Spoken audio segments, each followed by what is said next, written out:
Hello everyone. ये strength of materials lecture series का fourth lecture है। इस लेक्चर में जो टॉपिक कवर्ड होने वाले वो हैं bulk models, principle of complementary shear stresses, stresses on inclined sections, diagonal stresses and strains, and relation between modulus of elasticity and modulus of rigidity। तो चलिए हम स्टार्ट करते हैं अपने फर्स्ट टॉपिक से। तो आज का हमारा पहला टॉपिक है बल्क मॉडुलस। पिछले लेक्चर में हमने देखा कि अगर किसी बॉडी पर थ्री म्यूचुअली परपेंडिकुलर डायरेक्शंस में अगर डायरेक्ट स्ट्रेस एक्ट हो रहा है तो उस डायरेक्ट स्ट्रेस की वजह से क्या होगा, उस बॉडी में वॉल्यूमेट्रिक स्ट्रेन डेवलप होगा।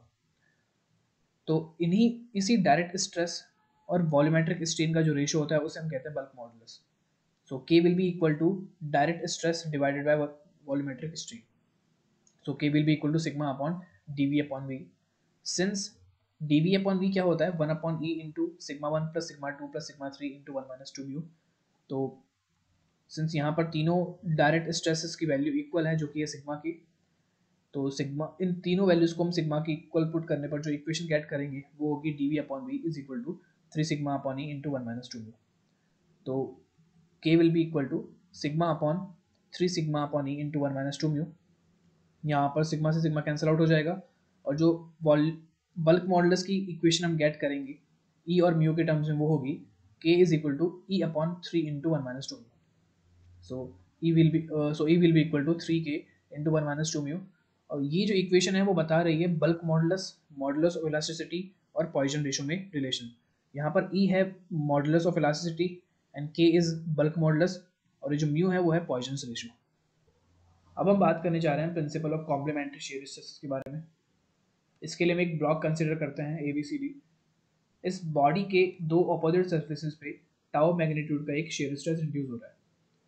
तो बॉडी को कुछ इस तरह से डिफॉर्म होना चाहिए इस स्ट्रेस की वजह से, लेकिन according to principle of complementary shear stress अगर किसी भी बॉडी की प्लेन्स पर अगर कोई shear स्ट्रेस इंड्यूस हो रहा है तो उस shear स्ट्रेस को बैलेंस करने के लिए उस प्लेन के परपेंडिकुलर डायरेक्शन में जो प्लेन्स होंगे वहाँ पर भी स्ट्रेस इंड्यूस होगा, शेयर स्ट्रेस इंड्यूस होगा, जो कि यहाँ पर हम मान लेट्स से कि वो जो शेयर स्ट्रेस है वो है टाउ डैश। तो अब हम क्या करने वाले हैं, इस टाउ डैश और टाउ की वैल्यू को की वैल्यू में एक रिलेशन गेट करने जा रहे हैं। तो उसके लिए जो फोर्स की वैल्यू होगी सरफेस ए बी पे वो कुछ इस तरह से हो जाएगी tau into A B into thickness of block. यहाँ A B into thickness of block क्या है, इस सरफेस ए बी का एरिया है। लेट्स से इस ब्लॉक का थिकनेस की जो थिकनेस है वो है 1, तो जो शेयर फोर्स की वैल्यू होगी वो आ जाएगी tau into A B on surface A B. अब एक्चुअल में हो क्या रहा है कि ये जो शेयर फोर्सेस जो surface A B and D C पे एक्ट हो रहे हैं वो शेयर फोर्सेस मैग्नीट्यूड में सेम है और इन दोनों फोर्सेस की डायरेक्शन क्या है, एक दूसरे के ऑपोजिट है। ठीक है, तो ये क्या करेंगे, कपल फोर्सेस फॉर्म करेंगे और इस कपल का जो मोमेंट होगा वो हो जाएगा force into distance between those couples जो कि है एडी। तो यहाँ से जो हम मोमेंट की वैल्यू ऐड करेंगे वो हो जाएगी tau into A B into AD. Similarly जो फोर्स की वैल्यू सरफेस एडी पर है टाउ डैश की वजह से, तो वो शेयर फोर्स कितना हो जाएगा टाउ डैश इंटू एडी। अब यहाँ पर भी क्या हो रहा है, एडी और बीसी सरफेसेस पे सेम मैग्नीट्यूड का एक शेयर फोर्स एक्ट हो रहा है, लेकिन इस शेयर फोर्स की डायरेक्शन क्या है, एक दूसरे के ऑपोजिट है। जो एडी और बीसी पे एक्ट हो रहे हैं वो ऑपोजिट डायरेक्शन में, तो वो भी क्या करेंगे, कपल फॉर्म करेंगे और इस कपल का जो मोमेंट होगा वो क्या आ जाएगा tau into A D into A B. और यहाँ जो ए बी है वो क्या है, इन दोनों कपल के बीच की परपेंडिकुलर डिस्टेंस। तो इस ब्लॉक को इक्विलिब्रियम में रखने के लिए ये जो दोनों मोमेंट होंगे वो एक दूसरे के इक्वल होंगे। अब इस इक्वेशन में क्या होगा, ए बी और ए डी एक दूसरे से कैंसिल आउट हो जाएंगे और यहाँ से हम गेट करेंगे कि टाउ और टाउ डैश ये एक दूसरे के क्या होंगे, इक्वल होंगे। Okay, so principle of complementary shear stress क्या कहता है कि अगर किसी बॉडी के प्लेन्स में, दो अपोजिट प्लेन्स में अगर कोई shear stress इंड्यूस हो रहा है तो उन प्लेन्स के परपेंडिकुलर डायरेक्शन में भी shear stress इंड्यूस होंगे जो कि सेम मैग्नीट्यूड के होंगे। ओके, और वो क्या करेंगे, उस स्ट्रेस को बैलेंस करेंगे जो कि उनमें इनिशियली इंड्यूस हो रहा था। अब हम बात करेंगे स्ट्रेसेस ऑन इंक्लाइंड प्लेन के बारे में। इसके लिए हम एक रेक्टेंगुलर ब्लॉक कंसिडर करते हैं ABCD जो कि है अंडर शेयर स्ट्रेस। हम एक प्लेन कंसिडर करते हैं प्लेन सी जो कि थीटा एंगल पर इंक्लाइंड है BC से। सिंस शेयर फोर्स की जो वैल्यू होती है वो होता है शेयर स्ट्रेस इनटू एरिया, तो बी सी सरफेस पे जो शेयर फोर्स की वैल्यू होगी वो होगी टाउ इंटू बी सी, जो कि हम मानते हैं Q1 के इक्वल है, एंड Q2 होगा टाउ इंटू बी ई, और ये Q2 क्या है, shear force on surface B E. अब अगर हम इस ट्रायंगुलर सेक्शन को कंसिडर करते हैं, तो जैसा कि अब ये मैंने आपको बताया कि बी सी सरफेस के अलॉन्ग जो शेयर फोर्स की वैल्यू है वो है Q1, और बी सरफेस के अलॉन्ग जो शेयर फोर्स की वैल्यू है वो है Q2। तो इन Q1 और Q2 के कुछ कंपोनेंट्स होंगे, और जो कंपोनेंट्स होंगे वो सी सरफेस के अलॉन्ग भी होंगे और नॉर्मल डायरेक्शन में भी होंगे। तो अगर हम बात करें फोर्स Q1 की, तो Q1 की दो कंपोनेंट्स होंगे, जिसमें से एक होगा सी सरफेस के अलॉन्ग और दूसरा होगा सी सरफेस की नॉर्मल डायरेक्शन में। तो जो सी सरफेस के अलॉन्ग होगा वो हो जाएगा Q1 cos थीटा, और जो नॉर्मल डायरेक्शन में होगा वो हो जाएगा Q1 sin theta. Similarly Q2 की केस में भी क्या होगा, एक कंपोनेंट होगा सी के अलॉन्ग या फिर टेंजेंशियल डायरेक्शन में, और दूसरा जो कंपोनेंट होगा वो सी प्लेन के परपेंडिकुलर डायरेक्शन में होगा। तो जो कंपोनेंट सी के टेंजेंशियल डायरेक्शन में होगा वो होगा Q2 sin थीटा, और जो नॉर्मल डायरेक्शन में होगा वो होगा Q2 cos थीटा। तो इक्विलिब्रियम की कंडीशन में क्या होगा कि Pn इक्वल होगा Q1 sin theta plus Q2 cos theta के, और Pt होगा Q1 cos theta minus Q2 sin theta के इक्वल। यहाँ पर Pt है total shear force along CE, and Pn is total normal force perpendicular to plane CE।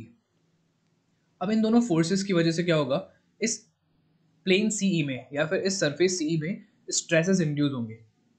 तो let's say sigma N है normal stress on plane CE, जो कि इस normal force की वजह से है, और जो सिग्मा टी है वो है shear stress on plane CE। Since stress की वैल्यू को गेट करने के लिए हम फोर्स और एरिया का रेशियो लेते हैं, तो सिग्मा एन हो जाएगा P N divided by area of section CE। यहाँ से हम पी एन की वैल्यू को रिप्लेस करते हैं, तो इक्वेशन कुछ इस तरह से रिड्यूस हो जाएगी, sigma N is equal to Q1 sin theta plus Q2 cos theta divided by CE।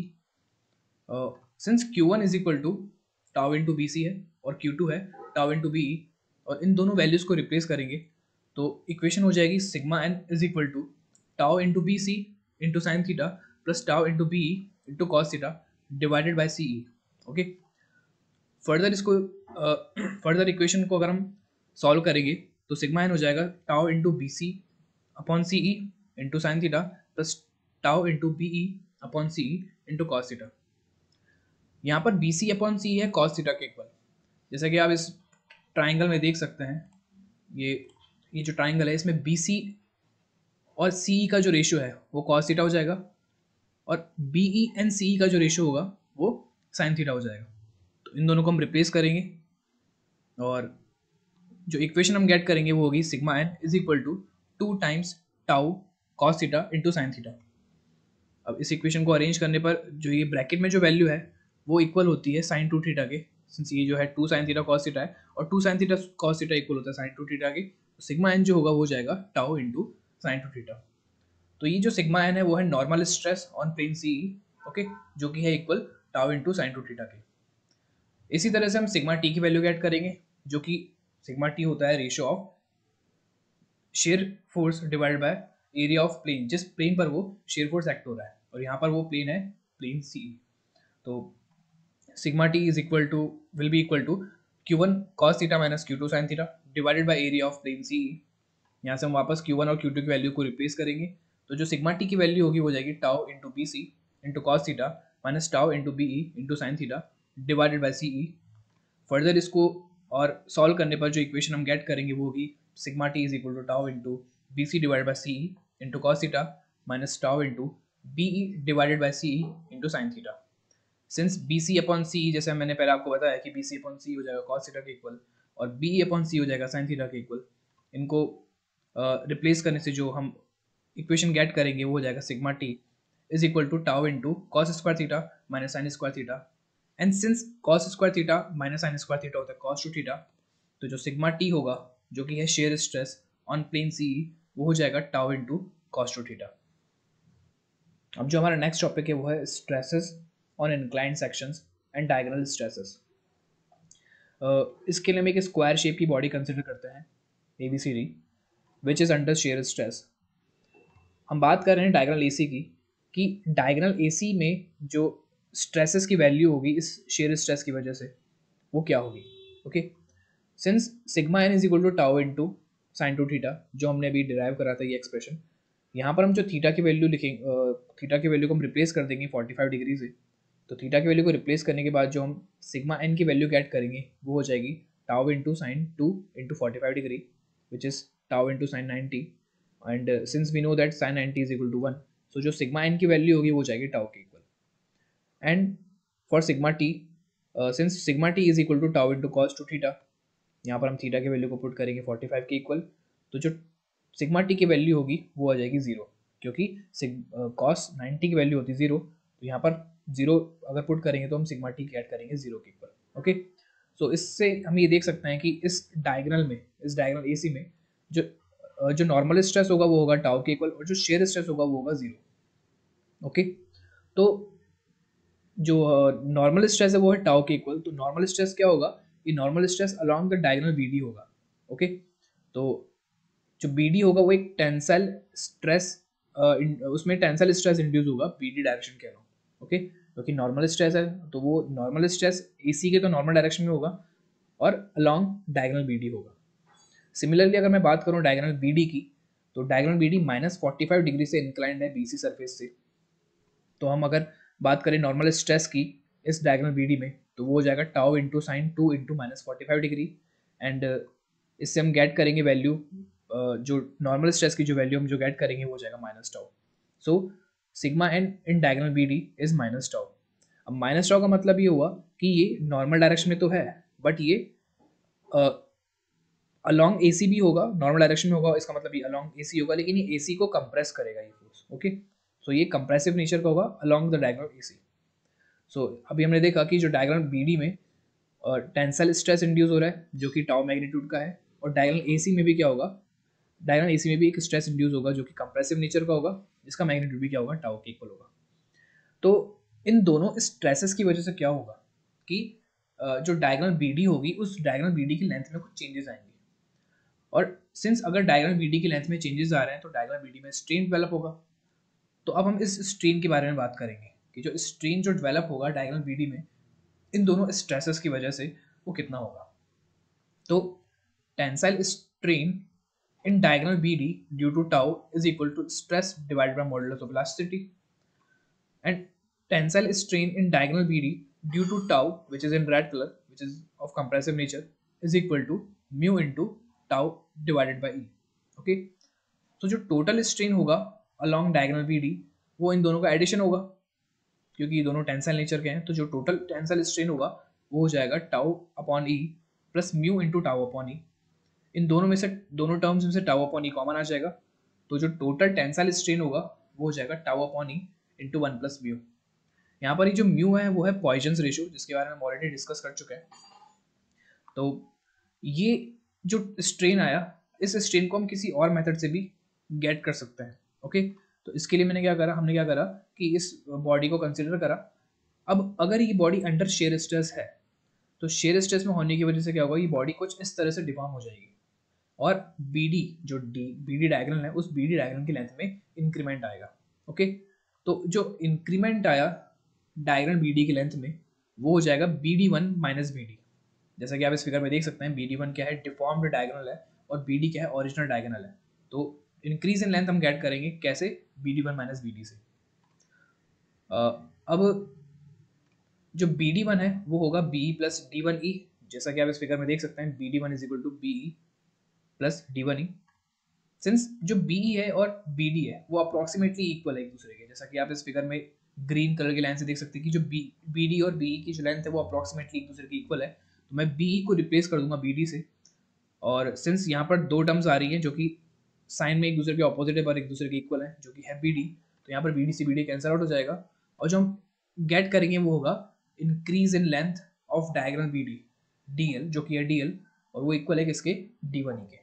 Okay, since tensile strain क्या होता है, स्ट्रेन होता है change in length upon original length, तो जो tensile strain in diagonal BD होगा वो हो जाएगा increase in length divided by original length. Okay, so हम इंक्रीज इन लेंथ को रिप्लेस कर देंगे D1E से, और जो ओरिजिनल लेंथ है इस डायगोनल की वो है BD, सो टेंसाइल स्ट्रेन आ जाएगा D1E डिवाइडेड बाय BD। अब कुछ ये एक ट्राइंगल को कंसिडर, दोनों ट्राइंगल को हम कंसिडर करते हैं जो कि ग्रीन और येलो कलर में आप देख सकते हैं। तो इन दोनों डायग्राम से हम क्या करेंगे, कुछ वैल्यूज़ को कैलकुलेट कुछ वैल्यूज़ को गेट करेंगे। तो अब ग्रीन कलर वाला जो डायग्राम है उसमें आप देखोगे तो B C is equal to B D dot cos 45 degree आएगा। यहाँ से मैं कॉस 45 की वैल्यू को रिप्लेस करूंगा और यहाँ से बी डी की वैल्यू ऐड करूंगा जो कि हो जाएगी √2 इंटू बी सी। सिमिलरली जो येलो ट्राइंगल है उस येलो ट्राइंगल से हम डी वन ई की वैल्यू ऐड करेंगे जो कि होगा D one dot cos 45 degree. यहाँ से वही मैं कॉस 45 की वैल्यू को रिप्लेस करूंगा और ये जो देगा हमको वो डी वन ई की वैल्यू देगा और जो डी वन ई की वैल्यू होगी वो होगी डी वन डॉट 1/√2। अब इन दोनों डी वन ई और बी डी की वैल्यू को मैं इस जो टेंसाइल स्ट्रेन की जो इक्वेशन थी उसमें मैं रिप्लेस कर दूंगा। तो कुछ अरेंज वैल्यूज को अरेंज करने के बाद हम जो फाइनली टेंसाइल स्ट्रेन की वैल्यू ऐड करेंगे वो जाएगी D one divided by half B C. अब जो हमने सेक्शन कंसिडर करा था वो एक स्क्वायर सेक्शन था और सिंस स्क्वायर की सारी साइड्स इक्वल होती हैं तो मैं यहाँ से बी सी को रिप्लेस कर दूंगा ए डी से। Okay, so tensile strain in diagonal B D will be equal to D one divided by 2AD। So ये भी टेंसाइल स्ट्रेन है और जो हमने पहले कैलकुलेट करा था वो भी टेंसाइल स्ट्रेन ही था। तो ये दोनों वैल्यूज भी क्या होंगी, एक दूसरे के इक्वल होंगी। और अगर आप देखें तो जो डी1/AD है वो और कुछ नहीं शेयर स्ट्रेन है जो कि इस शेयर फोर्स की वजह से इस बॉडी में डेवलप हो रहा है। ओके, तो मैं यहाँ से डी1/AD को रिप्लेस कर दूंगा शेयर स्ट्रेन से। अब इस इक्वेशन का यूज हम कर सकते हैं रिलेशनशिप बिल्ड करने में किस किस के बीच में, मॉडुलस ऑफ इलास्टिसिटी और मॉडुलस ऑफ रिजिडिटी के बीच में। ओके, तो ये कुछ एक्सप्रेशन आएगी। अब इस एक्सप्रेशन का हम कैसे यूज करेंगे वो अब हम आगे देखेंगे। सिंस मॉडुलस ऑफ रिजिडिटी होता है shear stress divided by shear strain. Okay, and so C will be equal to tau upon shear strain. तो यहाँ से जो शेयर स्ट्रेन की वैल्यू आएगी वो हो जाएगी टाउ अपॉन सी। ओके, तो यहाँ इस इक्वेशन में मैं शेयर स्ट्रेन की वैल्यू को रिप्लेस कर दूंगा जो हमने अभी कुछ देर पहले गेट करी थी। तो जो इक्वेशन जो रिड्यूस्ड इक्वेशन होगी वो हो जाएगी tau upon E into 1 plus mu is equal to half of tau upon C. यहाँ पर टाउ से टाउ कैंसिल आउट हो जाएगा। तो कुछ स्लाइड अरेंजमेंट्स के बाद हम जो रिलेशन गेट करेंगे वो कुछ इस तरह से होगा कि 2 times C into 1 plus mu is equal to E. यहाँ पर C क्या है, C है मॉडुलस ऑफ रिजिडिटी, E है modulus of elasticity and mu is Poisson's ratio. तो यहाँ तक हमने क्या क्या करा, हमने स्ट्रेसेस की वैल्यू गेट करी। ओके, स्ट्रेसेस कौन से, normal stress and shear stress in inclined plane in any section. फिर उसके बाद हमने डायगोनल स्ट्रेस की बात करी, फिर डायगोनल स्ट्रेन की बात करी कि किसी स्क्वायर सेक्शन में हम डायगोनल स्ट्रेन की वैल्यू जो गेट करेंगे वो कितनी होगी और क्या होगी। उसके बाद अभी जो हमने रिलेशन बिल्ड करा वो हमने modulus of elasticity and modulus of rigidity के बीच में रिलेशन बिल्ड कर चुके हैं। तो आई होप कि आपको ये लेक्चर अच्छा लगा होगा। अगर आपको ये लेक्चर अच्छा लगा तो इसे लाइक कीजिए, इस वीडियो को लाइक कीजिए और अपने दोस्तों के साथ इस लेक्चर को शेयर कीजिए। Thank you.